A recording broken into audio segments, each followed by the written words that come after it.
السلام علیکم ورحمۃ اللہ وبرکاتہ۔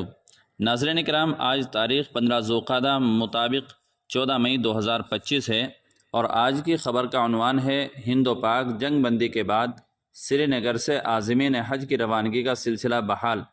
دوستو، ہندوستان اور پاکستان کے درمیان حالیہ جنگ بندی معاہدے کے بعد وادی کشمیر سے عازمین حج کی مقدس سرزمین مکہ و مکرمہ کی جانب روانگی کا سلسلہ ایک بار پھر شروع ہو گیا ہے۔ آج صبح سری نگر کے حج ہاؤس سے 151 عازمین حج پر مشتمل دوسرا قافلہ روانہ ہوا۔ اس سے پہلے پہلا قافلہ 4 مئی کو سری نگر سے روانہ کیا گیا تھا۔ یہ پیش رفت ایسے وقت میں ہوئی جب دونوں ممالک نے لائن آف کنٹرول اور بین الاقوامی سرحد پر سیز فائر پر اتفاق کیا۔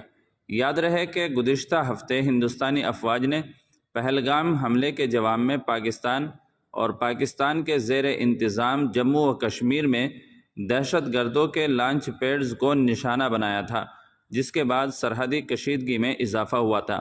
اس صورتحال کے پیش نظر سری نگر ایئرپورٹ کو احتیاطی طور پر بند کر دیا گیا تھا اور جموں و کشمیر حج کمیٹی نے حج پروازیں عارضی طور پر ملتوی کر دی تھی۔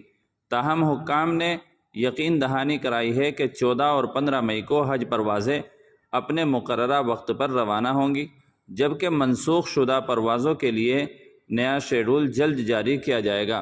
دوستو، اس رپورٹ کے بارے میں آپ کی کیا رائے ہے؟ کمنٹ کر کے ضرور بتائیے گا، اور چینل پر پہلی بار آئے ہوں تو سبسکرائب بھی کر لیجئے گا۔